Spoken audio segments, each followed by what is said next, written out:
अब जो फाइल मैंने आपको ग्रुप पे भेजी है वो फाइल आप लोग सामने रख लो। जो फाइल मैंने आपको भेजी उसको सामने रख लो। द डायग्राम शोज, ये मैं पहला क्वेश्चन पढ़ रहा हूँ, आप लोग भी पहले क्वेश्चन को रीड करो। कोशिश करो कि क्वेश्चन आप स्क्रीन से रीड करने की बजाय अपने पास मोबाइल पर ओपन कर लो तो आपके लिए आसानी होगी।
सब लोग पहला क्वेश्चन रीड कर लो।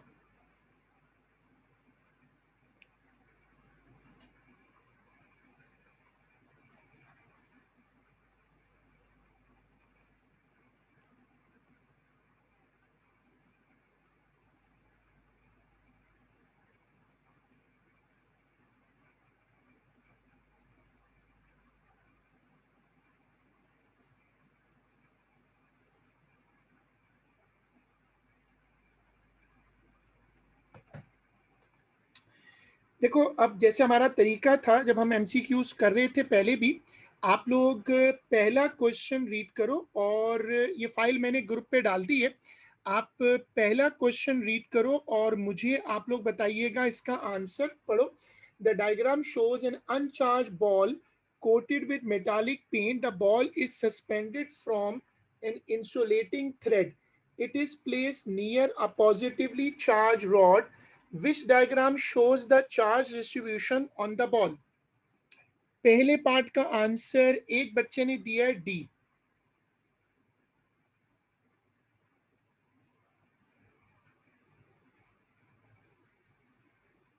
देखो, अगर हम ये जो आपको पेंडुलम नजर आ रहा है, अगर आप इसको यहाँ रखोगे तो जैसे मैंने आपको याद है कल की क्लास में बताया था, इलेक्ट्रोस्टैटिक इंडक्शन होती है।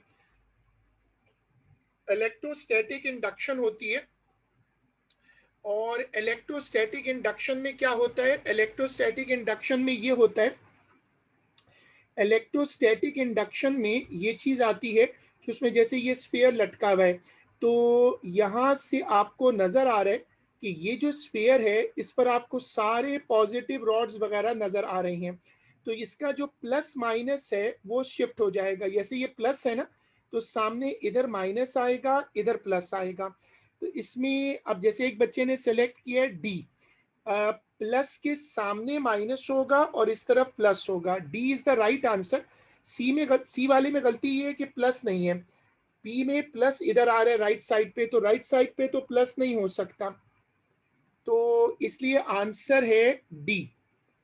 ये इसका राइट आंसर है।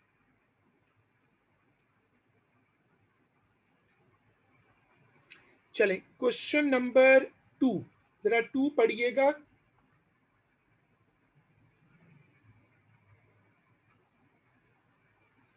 ये वाला क्वेश्चन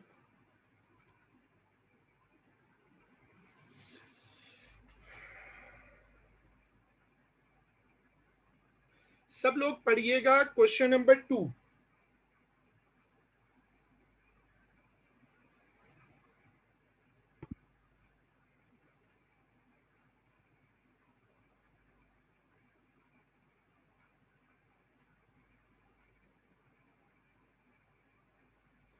और मुझे बताइएगा कि 2 का आंसर क्या होगा।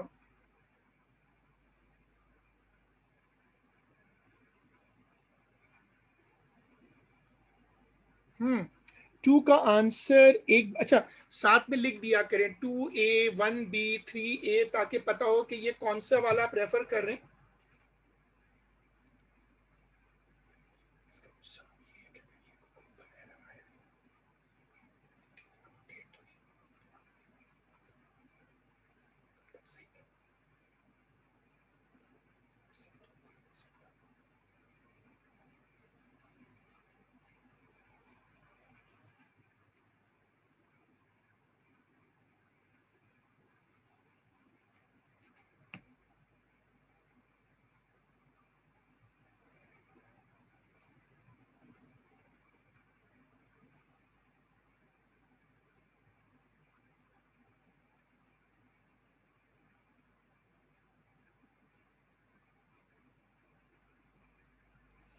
ठीक है, 2 का ए सजेस्ट हो रहा है, पॉलीथीन रॉड इज रब with a cloth and the cloth becomes positively charge.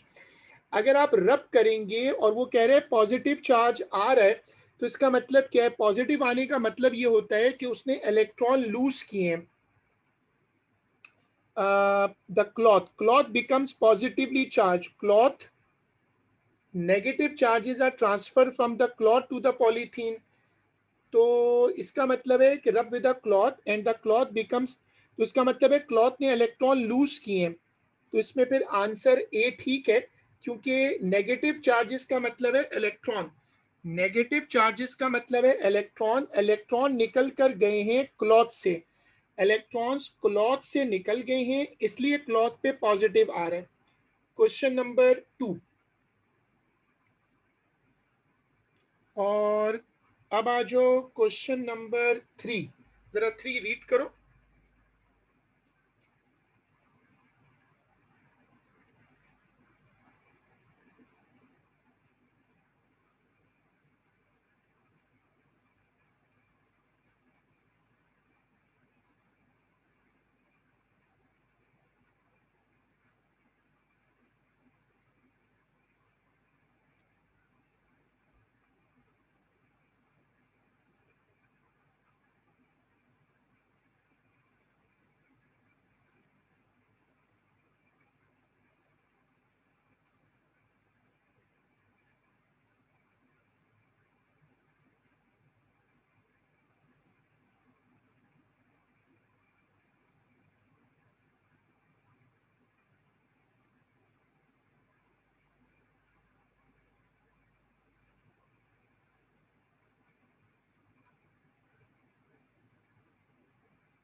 अब इसमें 3 का आंसर दिया है दो बच्चों ने, 3D।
ठीक है, अब इसमें देखो, a positively charged rod is brought near to an isolated uncharged conducting sphere।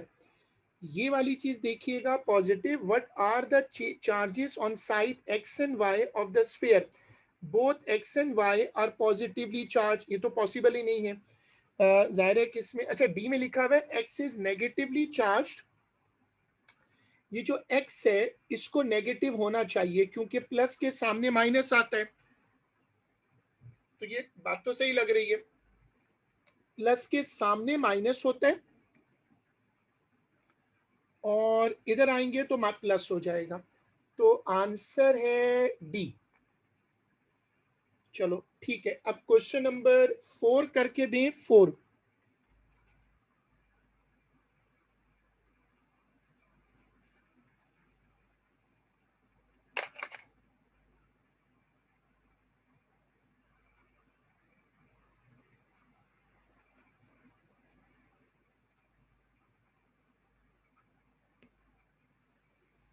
Four का ए, एक बच्चे ने बोला है 4 का ए।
तो सही था, हुआ नहीं।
ठीक है, इसमें पॉलीथीन रॉड वाला जो क्वेश्चन है, result of with a dry woollen cloth, वो जाहिर है कि मूवमेंट ऑफ इलेक्ट्रॉन हो सकता है। आंसर लोगों ने दिया है ए, वो सही है, क्योंकि इलेक्ट्रॉन्स के अलावा जो फ्री इलेक्ट्रॉन्स होते हैं ना, बस वही मूव करते हैं।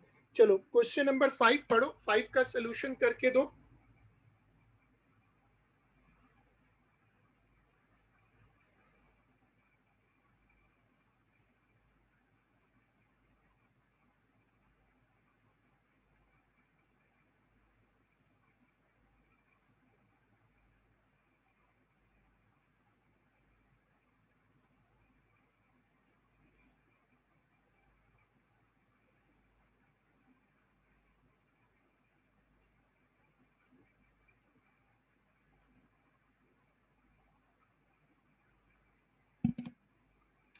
5 का सजेस्ट हो रहा है बी।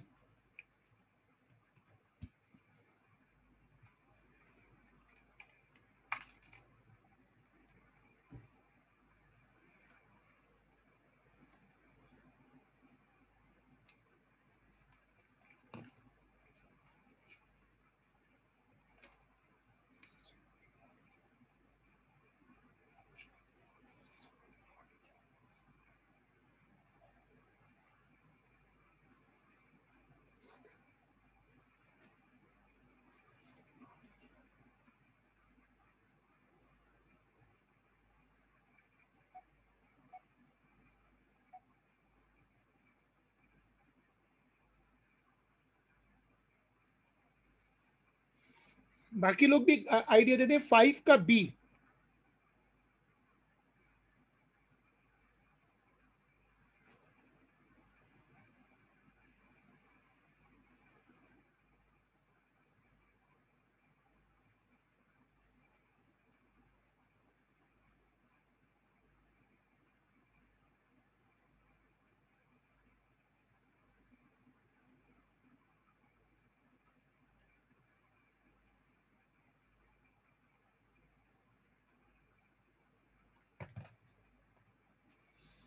ठीक है, अब इसमें देखो कि positive charge sphere which diagram show the charge. अब इसमें ना दोनों स्फीयर बहुत करीब रखे हुए।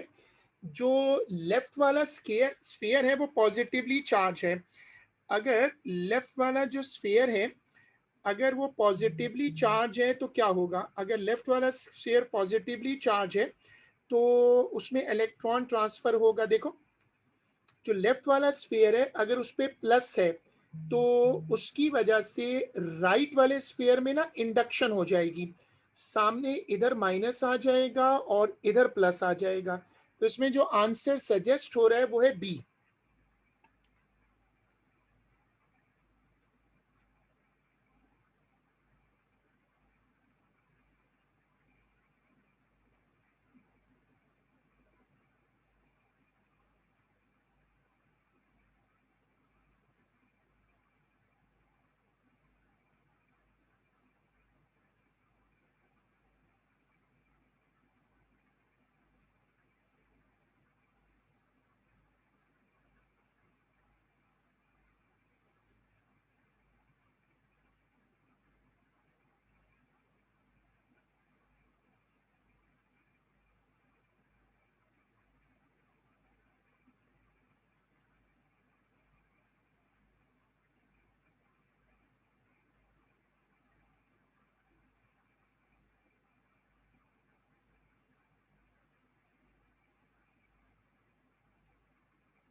चलिए क्वेश्चन नंबर 6।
सिक्स का बी। अच्छा, which row correctly names which row correctly names an electrical conductor and insulator. कल हमने रिवाइज किया था ना। तो कंडक्टर्स में मेटल्स जो होते हैं वो सारे कंडक्टर होते हैं, एल्यूमिनियम, आयरन। इंसुलेटर में जो नॉन मेटल्स होते हैं, रबर, प्लास्टिक, ये इंसुलेटर होते हैं। तो आंसर है बी। तो ये आंसर ठीक है, आंसर है बी। उसके बाद क्वेश्चन नंबर है 7।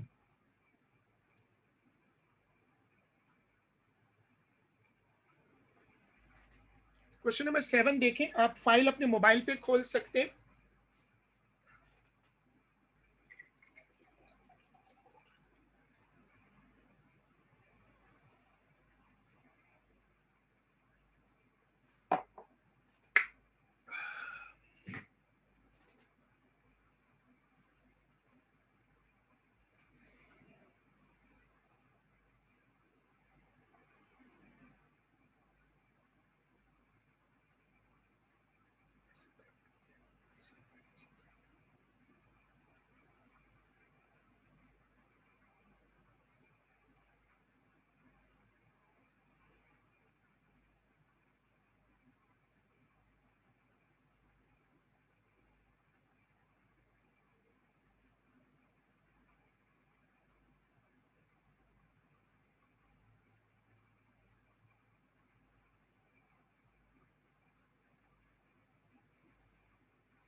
देखो 7, a metal sphere is connected to earth.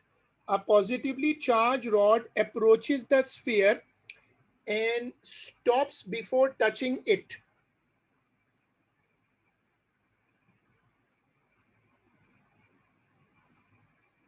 What is the movement of the charge on the sphere and what is the final charge on the sphere?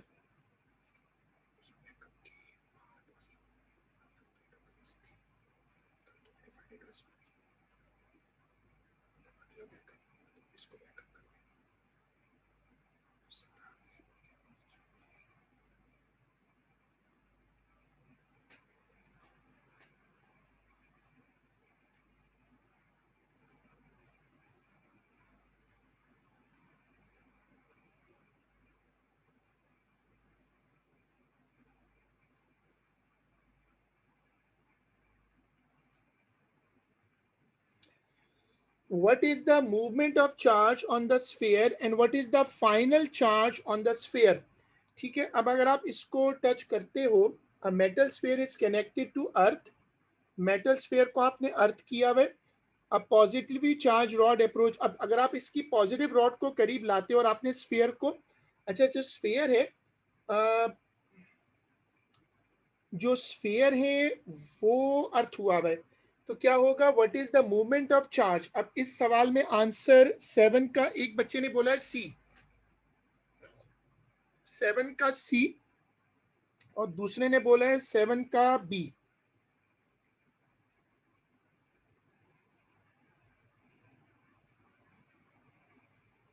देखो क्या होगा, जब तुम इसको अर्थ कर दोगे, जब पॉजिटिव रॉड को रखोगे तो स्फीयर के अंदर माइनस अलग हो जाएगा, प्लस अलग हो जाएगा। इसके बाद क्या होगा, नीचे से इलेक्ट्रॉन आएंगे और इधर आएंगे, क्योंकि ये साइड तो माइनस है, ये माइनस तो रुकेगा, जो माइनस है वो रुकेगा। माइनस क्यों रुकेगा,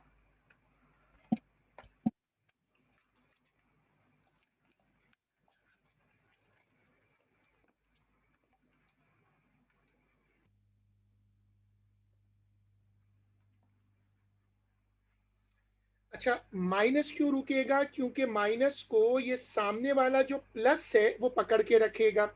नीचे से इलेक्ट्रॉन ऊपर की तरफ आएंगे और इसमें आते जाएंगे, तो ये वाली पूरी साइड जो है वो प्लस हो जाएगी।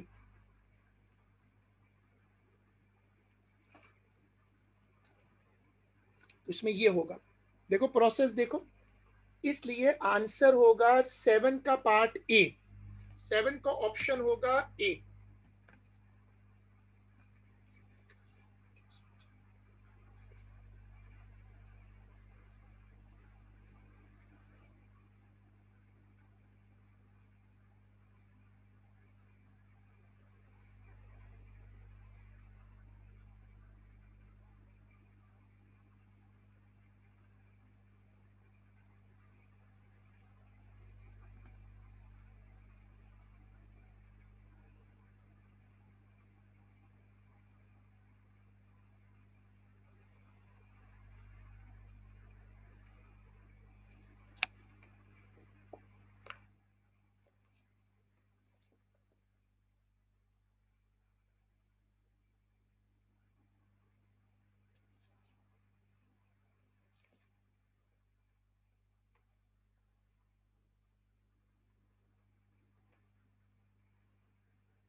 सब लोग ये वाला देखने के बाद,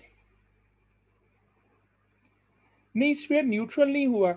जो स्फीयर है उसमें जो ये वाला पार्ट है ये न्यूट्रल हो जाएगा, इस साइड पे जो नेगेटिव है वो रहेगा।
ठीक है, क्वेश्चन नंबर 7 के बाद क्वेश्चन नंबर 8, जरा 8 पढ़ें और इसकी वर्किंग मैंने शो की है। A positively charge rod is held close to an earth metal, earth हुआ हुआ है मेटल स्फीयर, ये जो मेटल स्फीयर है वो अर्थ हुआ हुआ है। जब आप पॉजिटिव रॉड को रखेंगे करीब में तो क्या होगा, प्रोटॉन्स तो मूव करते नहीं है। ये जो रॉड है ये प्लस है, तो ये वाली साइड माइनस होगी, ये वाली प्लस होगी। जमीन से इलेक्ट्रॉन आएंगे ऊपर की तरफ और ये वाली साइड न्यूट्रल हो जाएगी। तो 9 का आंसर है ए। सब लोग जरा 9 की वर्किंग देखें।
देखो डी में लिखा हुआ है it is positive because protons are repelled by the rod. मैंने अभी नोट्स में लिखा ना कि प्रोटॉन मूव नहीं कर सकते, तो तुम लोग प्रोटॉन का रिपल्शन कभी ना सोचो। मतलब देखने में ऐसा लगता है कि माइनस इधर आ गया प्लस इधर आ गया, ऐसा नहीं हुआ। एक्चुअली इलेक्ट्रॉन है, सिर्फ इलेक्ट्रॉन मूव करते हैं, जो प्रोटॉन होते हैं वो कभी मूव नहीं करते, तो प्रोटॉन की मूवमेंट जो है ना वो आंसर नहीं बन सकती। चलो अब आ जाओ इस वाले क्वेश्चन पे। Two charged metal spheres are suspended close to each other. जरा ये वाला क्वेश्चन पढ़ो, 10, नहीं सॉरी 9। अच्छा 9 के बच्चे ने आंसर दिया हुआ है। Two charged metal spheres are suspended close to each other. Which diagram shows the charge distribution on the sphere and the direction of the forces on the sphere? अगर दोनों प्लस हैं फिर तो रिपल्शन होगी। तो 9 का आंसर एक बच्चे ने दिया है ए। तो ये 9 दो मरतबा आ गया कि एक मिनट, अच्छा वो 8 था, सॉरी। अच्छा 9 का आंसर सजेस्ट करो। लाइक चार्जेस में जो लाइक चार्जेस होते हैं वो रिपेल करते हैं, अनलाइक चार्जेस अट्रैक्ट करते हैं। तो इसमें सी, 9 का सी सजेस्ट हो रहा है ना, व्हाई नॉट बी?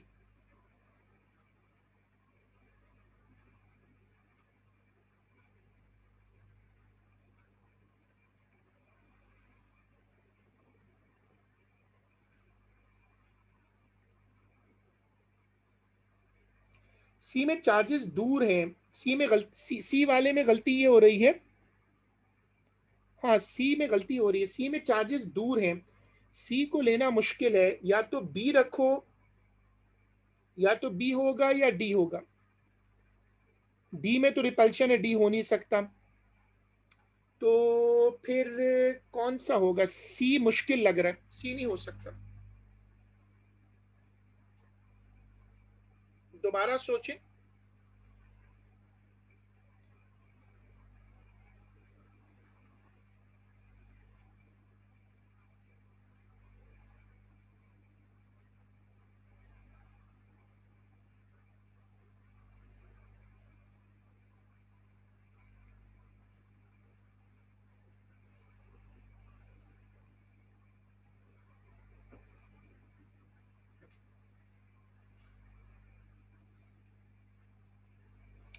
नहीं, बी में रिपल्शन से तो दूर ही जाने चाहिए ना।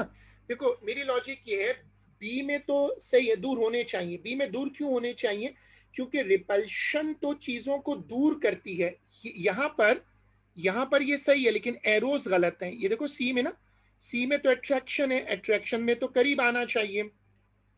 चलो उसके बाद है क्वेश्चन नंबर 10। अच्छा सॉरी, इसका जो आंसर है वो है बी, ये वाला।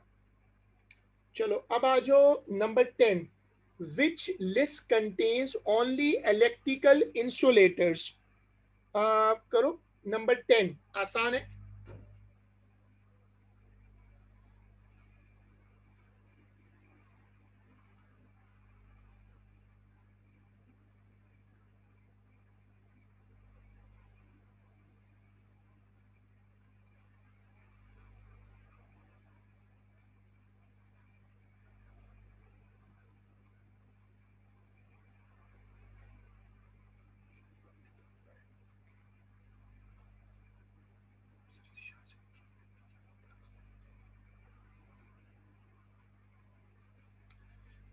टेन का ए।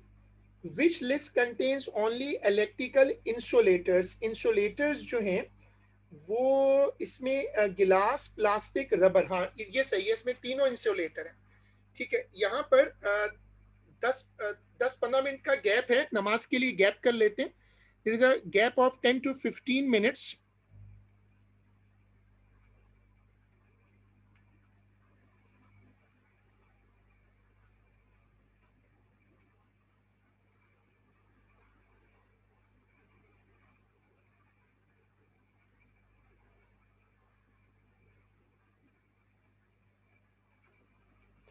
यहाँ पर ब्रेक है नमाज के लिए, हम इसको 10-15 मिनट में दोबारा कंटिन्यू कर रहे हैं।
हम लोग रिज्यूम कर रहे हैं जहां से हमने छोड़ा था, and we are starting from question number 11.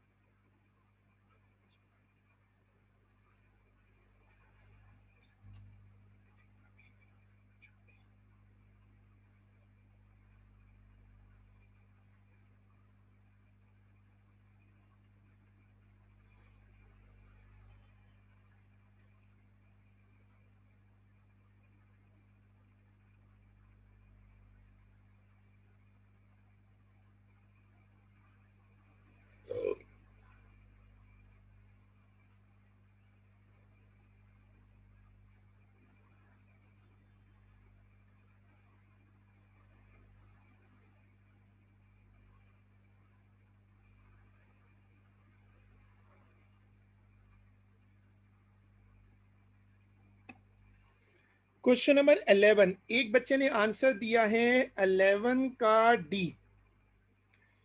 देखो लिखा है a positively charge rod is held close to but not touching an isolated metal sphere. उसके करीब तो रखा है हमने, लेकिन उसको टच नहीं कर रहा वो. तो जाहिर है जब हम इसको रखेंगे, ये पॉजिटिव रॉड है ना, तो इसको कहते हैं, हम लोग कल जब डिस्कस कर रहे थे, तो इसको कहते हैं इलेक्ट्रोस्टैटिक इंडक्शन. तो यहां पर प्लस, यहां पर माइनस आ जाएगा इधर, और इधर प्लस आ जाएगा, मतलब ऑपोजिट चार्ज आते हैं ना. तो इसका मतलब है कि आंसर होना चाहिए डी.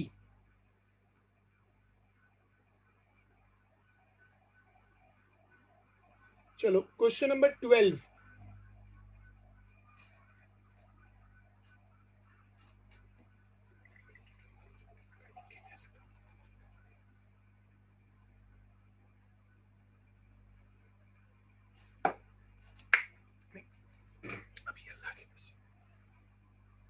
ठीक है, 11 का हो गया, अब 12 पे आ जाओ. Question number 12.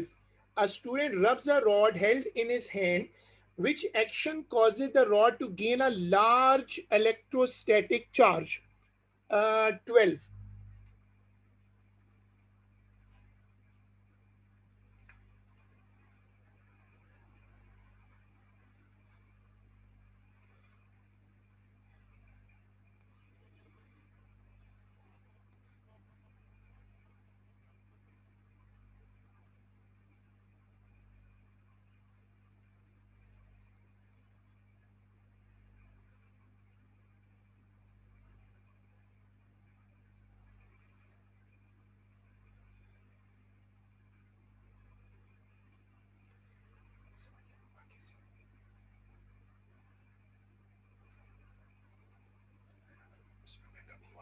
ट्वेल्व का ए.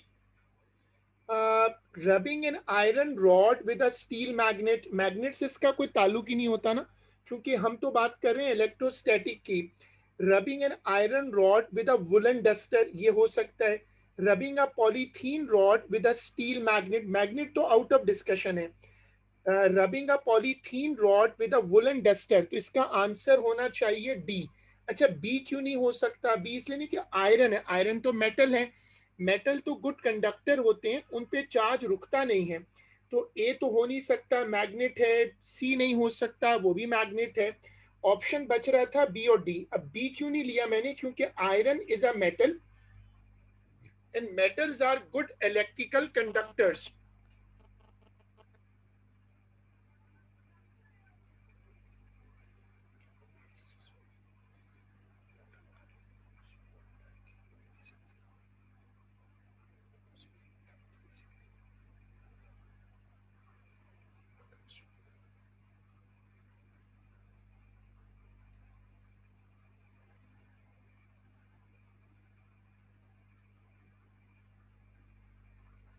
ठीक है, तो आंसर है डी. चलो अब आ जाओ, क्वेश्चन नंबर है 13. क्वेश्चन नंबर 13 पढ़ें और 13 का आंसर सजेस्ट करें. 13 का आंसर सजेस्ट करें. 13 का बी. अच्छा,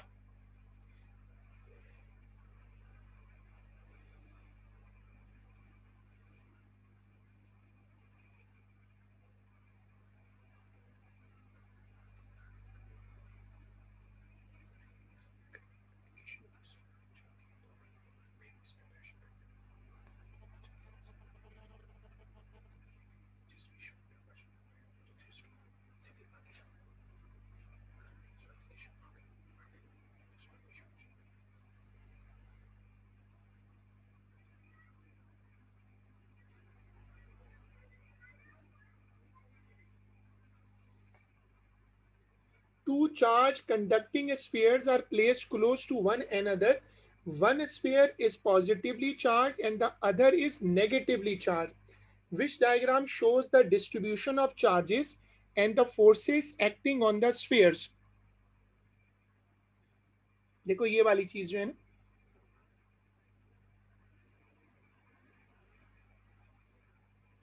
तो ये सही लग रहा है। बी में ऑपोजिट चार्जेस भी हैं, अट्रैक्शन भी है। डी में तो गलत है, डी में तो अट्रैक्शन होनी चाहिए। सी भी गलत है क्योंकि अट्रैक्शन में चार्जेस क्लोज होते हैं, रिपल्शन में दूर होते हैं। ठीक है, तो आंसर है B, B for bat, B. अब आ जाओ क्वेश्चन नंबर 14। क्वेश्चन नंबर 14 पे आ जाए।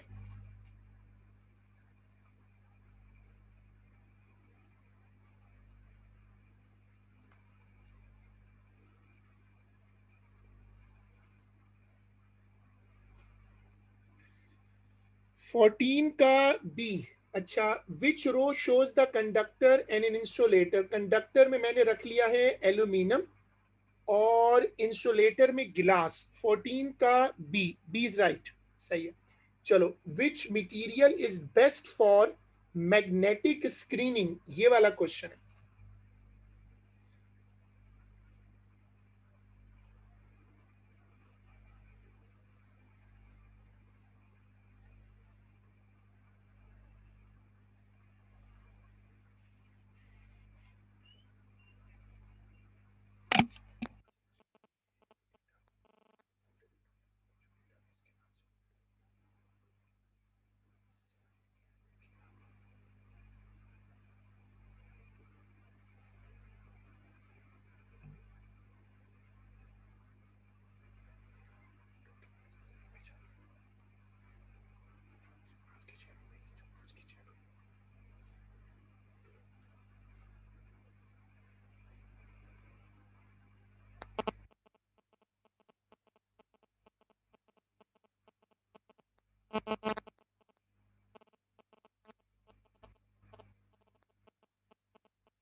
Which material is best for magnetic screening.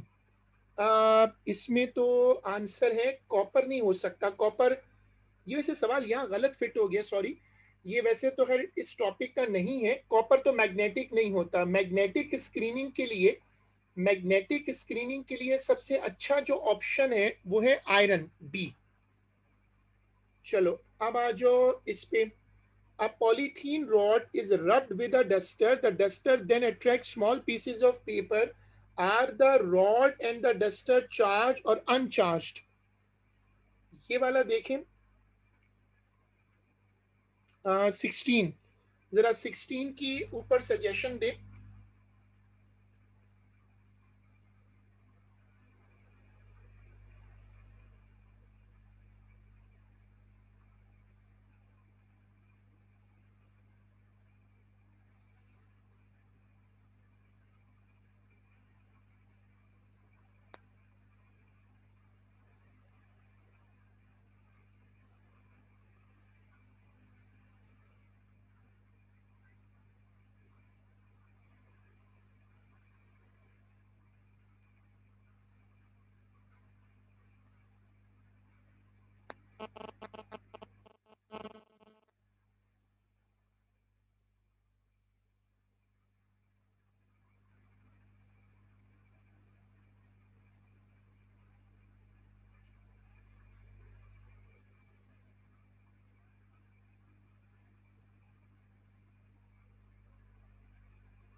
Sixteen का ए।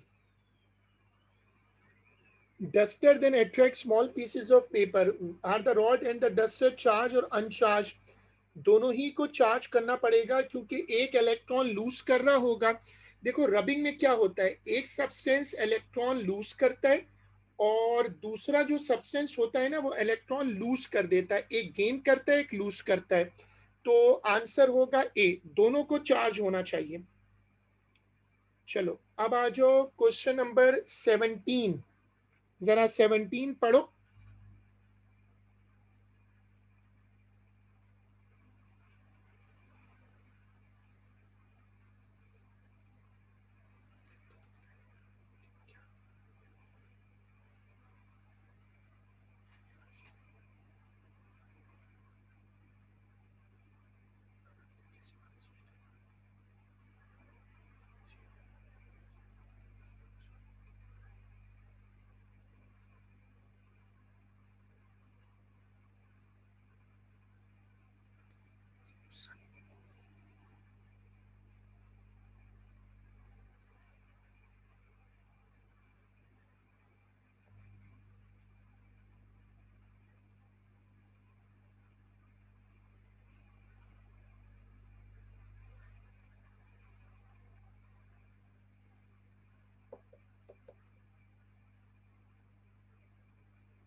अच्छा, which diagram shows the charges on the sphere and its final position. देखो स्फीयर पे ना दोनों आएंगे, प्लस माइनस दोनों आएंगे। ये रॉड माइनस है, ये रॉड माइनस है, तो इस तरफ आएगा प्लस और इस तरफ आएगा माइनस। तो अगर तुम देखो तो लेफ्ट को आएगा प्लस और राइट को आएगा माइनस। तो लेफ्ट को प्लस राइट को माइनस, ये हो सकता है। 17 का आंसर है ए, सही है, गुड। चलो 18।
देखो to charge an isolated metal sphere by induction, the following four processes are required. The sphere is earth by touching it, the earth connection is removed from the sphere। ये मैंने कल आपको इसका एक मेथड बताया था, स्टेप्स बताए थे ना। इसके ऑप्शंस कहाँ हैं? अच्छा इसके ऑप्शंस नहीं है, इसमें कुछ मसला हो रहा है इस क्वेश्चन में, 18 के ऑप्शन मिसिंग है। चलो ओरल डिस्कस कर लेते हैं। इसके कुछ ऑप्शन में मसला है कि जब आप मेटल स्फीयर को इंडक्शन से चार्ज करोगे तो पहले तो आप सबसे पहले क्या करोगे, charge rod is brought close to the sphere, सबसे पहले रॉड को करीब लाओगे, फिर उसके बाद sphere is sorry earth sorry sphere is earth by touching it, sphere को हाथ से अर्थ कर देंगे, फिर उसके बाद द अर्थ कनेक्शन ये वाली जो अर्थ कनेक्शन है उसको आप रिमूव कर दें और आखिर में होगा चार्ज रॉड को हटा दें। मैंने कल वाली क्लास में इसकी एक वर्किंग समझाई थी कि अगर किसी चीज को आपने अर्थ अर्थ करके चार्ज करना है तो उसका ये प्रोसीजर होगा। अभी ऐसा करते हैं कि फिर कर लो क्वेश्चन नंबर 9। अच्छा ये क्वेश्चन यहाँ पर है, आई एम सॉरी, ठीक है ठीक है ठीक है, वो क्वेश्चन यहाँ पर मिल रहा है मुझे ना, तो अब 19 कर लेते हैं। आपने 19 का बताया सी, बाकी लोग भी चेक करो।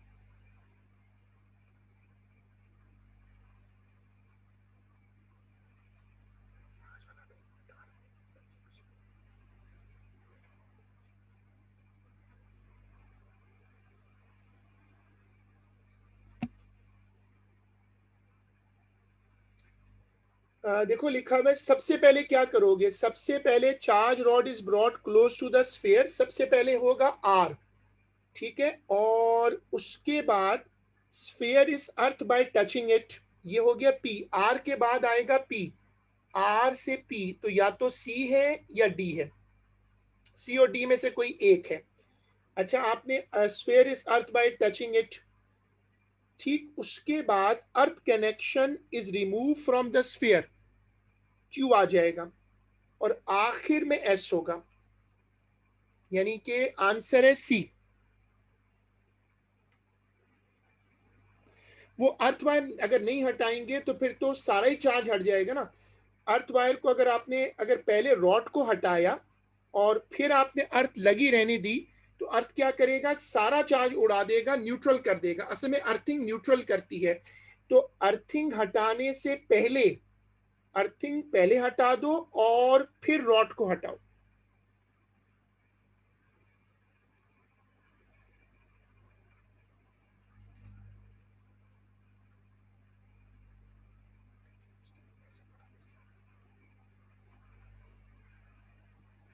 क्वेश्चन नंबर है 20, जरा 20 नंबर पे आ जाओ। क्वेश्चन नंबर 20, एक बच्चे ने 20 का आंसर दिया है सी।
Two metal spheres X and Y are on insulating basis.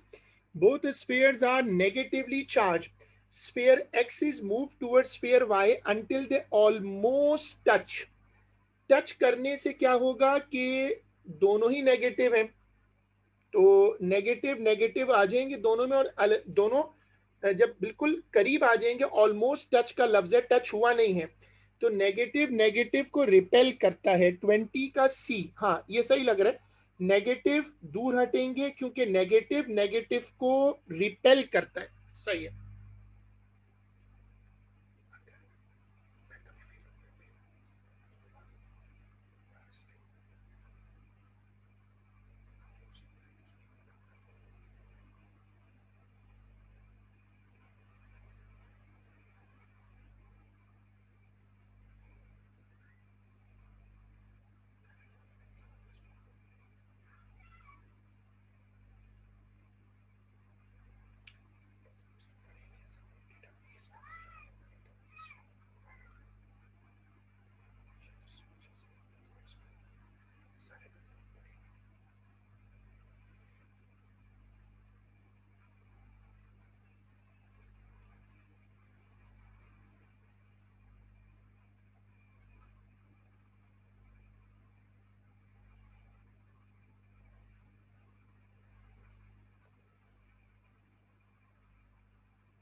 देखो अब ये वाला क्वेश्चन पढ़ो, क्वेश्चन नंबर है 21, जरा 21 पढ़ो। एक बच्चे ने आंसर दिया है 21 का ए।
Two metal sphere P and Q are mounted on insulated stands and are touching each other. They are uncharged.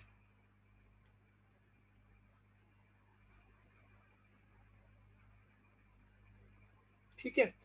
A positively charged metal sphere on an insulating handle is brought close to P but does not touch it. This induces charge on P and Q.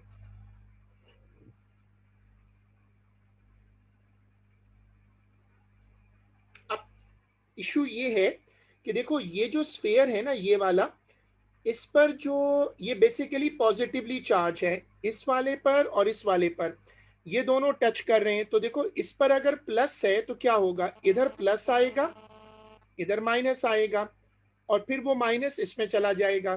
तो सारे minus Q में आ जाएंगे और सारा plus P, sorry, ये अगर positive है तो सारा माइनस पी में आ जाएगा, सारा माइनस, और सारा जो पॉजिटिव है वो क्यू में आ जाएगा।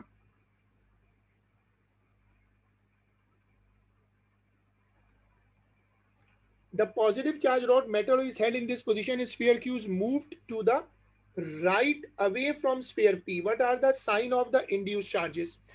अब जब हम इसको करेंगे तो P और Q साइज तो दोनों का जाहिर है इक्वल ही होगा, चार्ज दोनों पे बराबर होंगे, लेकिन P में सारा नेगेटिव इकट्ठा हो जाएगा। क्यों नेगेटिव क्यों इकट्ठा होगा कि असल में ये वाला प्लस है ना, ये वाला जब ये प्लस है तो वो माइनस इधर खींच लेगा और सारा प्लस इधर आ जाएगा। तो Q में ना सारा प्लस चला जाएगा, Q वाले में सारा प्लस होगा, P वाले में सारा नेगेटिव, और दोनों चार्ज इक्वल होंगे। तो आंसर है ए। चलो अब ये वाला क्वेश्चन करें।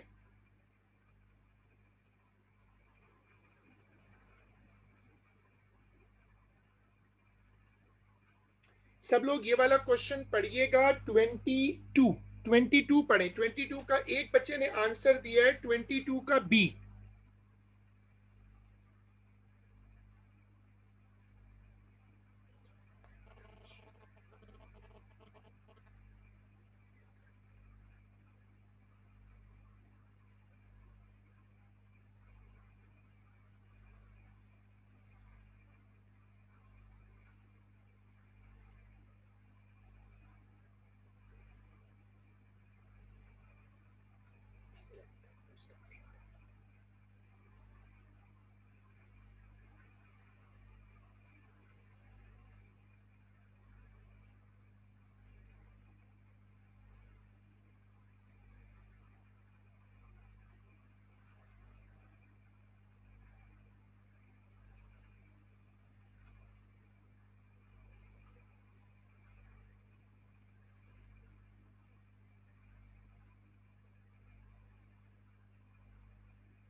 पढ़ो, देखो क्या कहते हैं, a negatively charge sphere x is brought up to an identical uncharged sphere y। ये पूरा नेगेटिव है, सामने वाला न्यूट्रल है, और ये जो y है वो कह रहा है मैं इसको अर्थ कर रहा हूं bye touching it with a finger. जो y है ना उसको अर्थ कर दिया उसने, और which is then remove, earth करके हटा लिया। Sphere x is then moved away from sphere y। जब ये इसके करीब लाएगा तो क्या होगा, इधर आएगा प्लस, इधर आएगा प्लस, और इस तरफ आएगा माइनस। अच्छा, अर्थ करने से क्या होगा, प्लस तो रुकेगा क्योंकि सामने माइनस है, लेकिन अर्थ करने से जो माइनस है वो नीचे चला जाएगा, तो इस पर ना सिर्फ प्लस रह जाएगा। जो स्फीयर वाई है, ए वाला तो नेगेटिव ही रहेगा, स्फीयर वाई पे सिर्फ प्लस रह जाएगा, यानी इसका आंसर है बी। चलो अब आ जाओ इस वाले क्वेश्चन पे।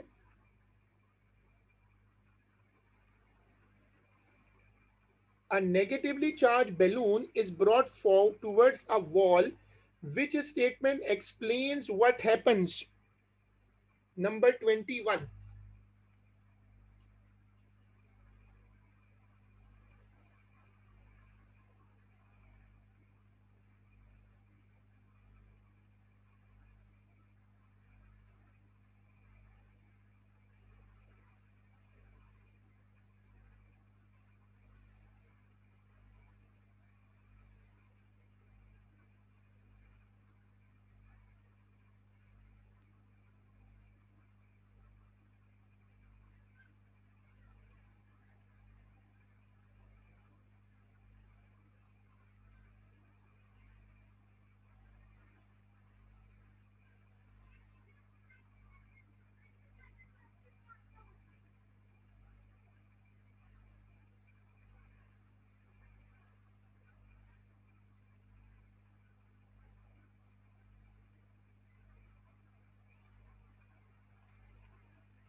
A negatively charged balloon is brought towards a wall.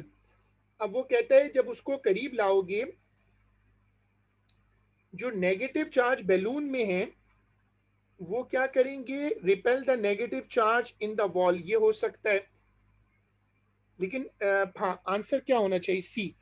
B नहीं हो सकता क्योंकि negative charges on the balloon have no effect on the charges in the wall. तो ये तो नहीं हो सकता, चार्ज चार्ज को नो इफेक्ट तो नहीं कर सकता, इफेक्ट कुछ ना कुछ तो होगा। चलो अब आ जाओ 24, question number 24।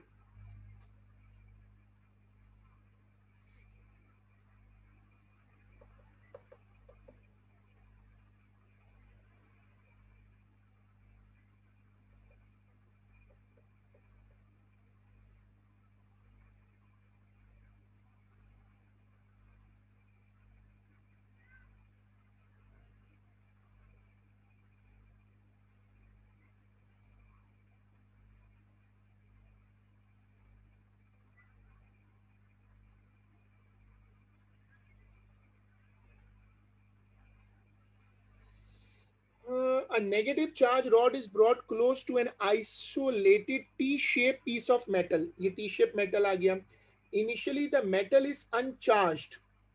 Which diagram shows the induced charge on the metal? ये देखो प्लस है ना, तो नेगेटिव रॉड करीब लाएंगे तो प्लस करीब आएगा, माइनस दूर जाएगा। तो इसमें आंसर हाँ सही है ए, क्योंकि माइनस के सामने प्लस आना चाहिए। उसके बाद 25।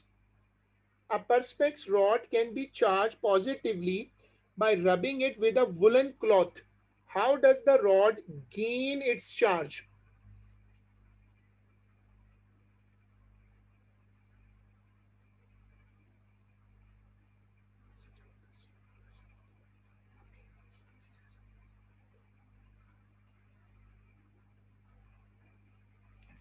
(25)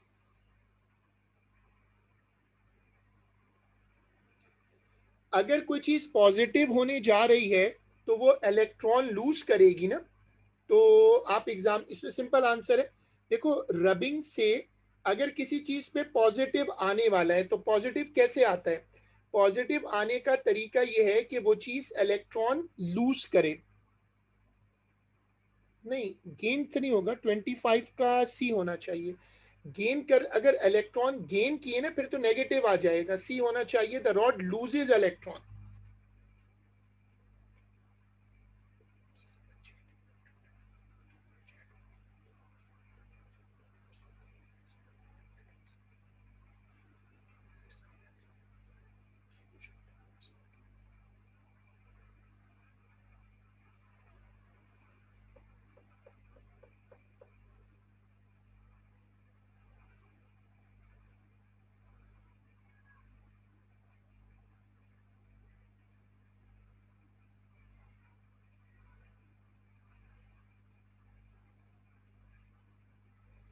सही है, फिर आज का काम हम यहीं तक रखते हैं। ये जो फाइल आपको मैंने भेजी है ये आपका होमवर्क है, आप इस फाइल के रिमेनिंग क्वेश्चंस को करके कंप्लीट करें और मैं फिर इसका जो आंसर शीट है वो भेज दूंगा।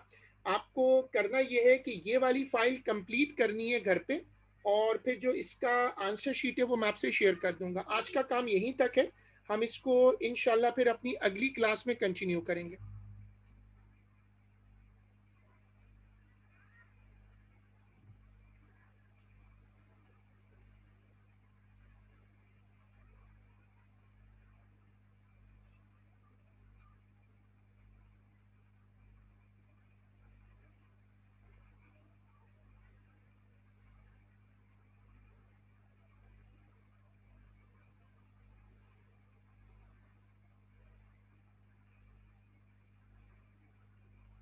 अल्लाह हाफिज।